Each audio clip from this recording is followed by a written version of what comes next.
आज जो हम स्कैनिंग टेक्निक देखने वाले हैं उसमें होगी आईपी स्पूफिंग। किसी और की आईपी को स्पूफ करेंगे हम और उसे यूज़ करेंगे स्कैनिंग के लिए।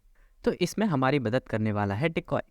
एनमैप के अंदर एक ऐसी कमांड होती है जिसका नाम होता है डिकॉय, और वो आईपी को स्पूफ करने में कैपेबल होता है। अब वही चीज़ आज हम यहाँ यूज़ करने वाले हैं। अब जिन लोगों को स्पूफिंग नहीं पता है तो उनको मैं बता देता हूँ कि स्पूफिंग का मतलब होता है किसी और की आइडेंटिटी को अपनी आइडेंटिटी बना लेना। यानी आईपी एड्रेस या मोबाइल नंबर, ये सब जो होते हैं ये एक तरीके के एड्रेस होते हैं। इन्हें बोला जाता है मेटा डेटा। अब मेटा डेटा होता है डेटा को रिप्रेजेंट करने वाला डेटा। तो जो डेटा हमारी पूरी इंफॉर्मेशन कंटेन किया हुआ है वो एक छोटा सा पीस है, उसे हमने नाम दिया मेटा डेटा, जिसके ज़रिए हमारी पूरी कुंडली निकाली जा सकती है। Like mobile number, IP address. अब मोबाइल नंबर से कोई हमारी पूरी इन्फॉर्मेशन निकाल सकता है कि हम कहाँ बैठे हैं, क्या कर रहे हैं, कि हमारा नाम क्या है, घर का एड्रेस क्या है, आधार कार्ड नंबर क्या है, सब कुछ वो निकाल सकता है। इसी तरह आईपी से भी सब कुछ निकाला जा सकता है। तो इन्हीं को बोला जाता है मेटा डेटा। अब मेटा डेटा को हम कर सकते हैं चेंज। तो डिकॉय हमारी इसी चीज़ में हेल्प करता है उस मेटा डेटा को चेंज करने के लिए। तो यहाँ पर आज हम उसी चीज़ को करके देखने वाले हैं। सो स्टार्ट करते हैं। तो इसके लिए हम जो यूज़ करेंगे वो हम टर्मिनल का ही यूज़ करेंगे। और टर्मिनल में हम जो कमांड डालेंगे वो कमांड है nmap -d। यहाँ कैपिटल डी, कैपिटल डी का मतलब है डिकॉय।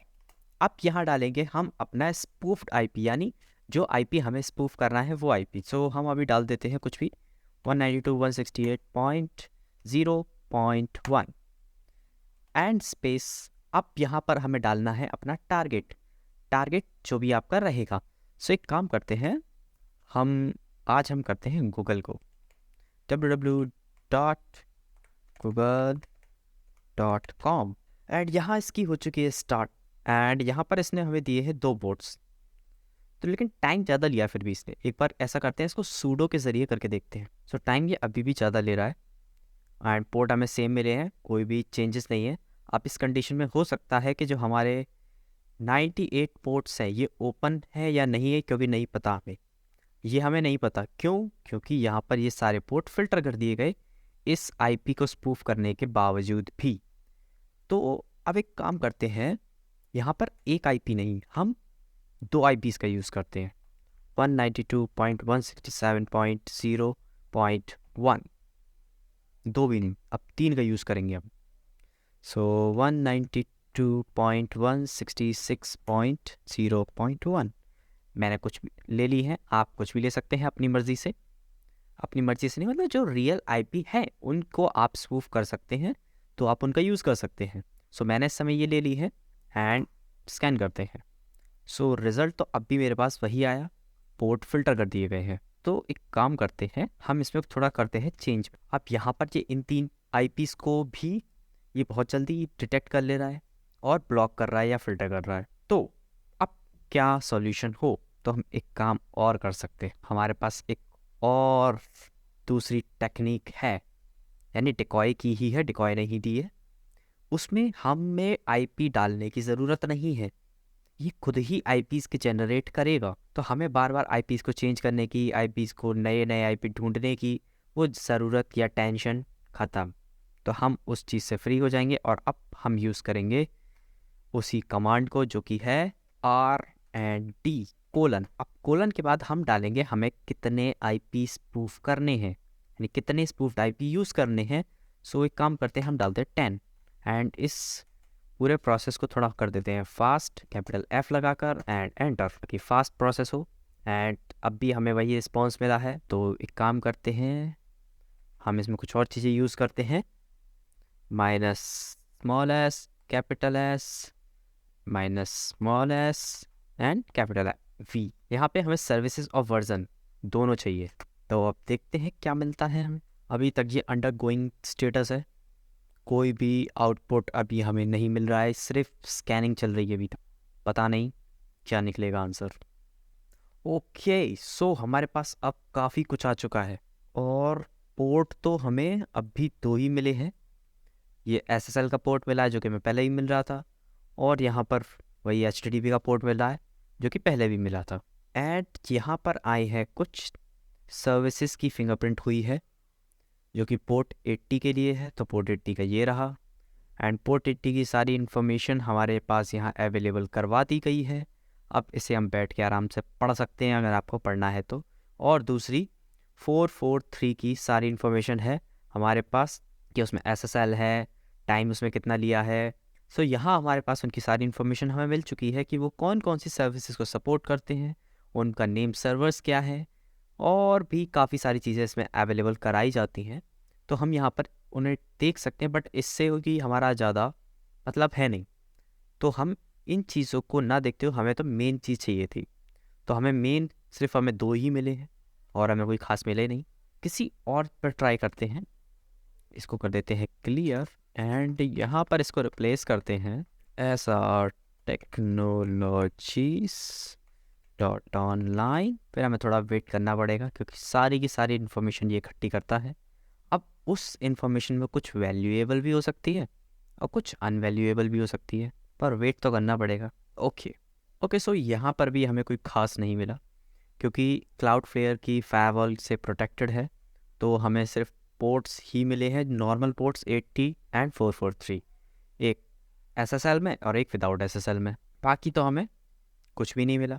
और जो हमने यहाँ पर फास्ट स्कैन लगाया था -F, सो इस -F के लगाने से जो हमारे डिफ़ॉल्ट लेवल पर 1000 पोर्ट्स स्कैन होते थे, अब यहाँ पर सिर्फ 100 पोर्ट्स स्कैन होंगे।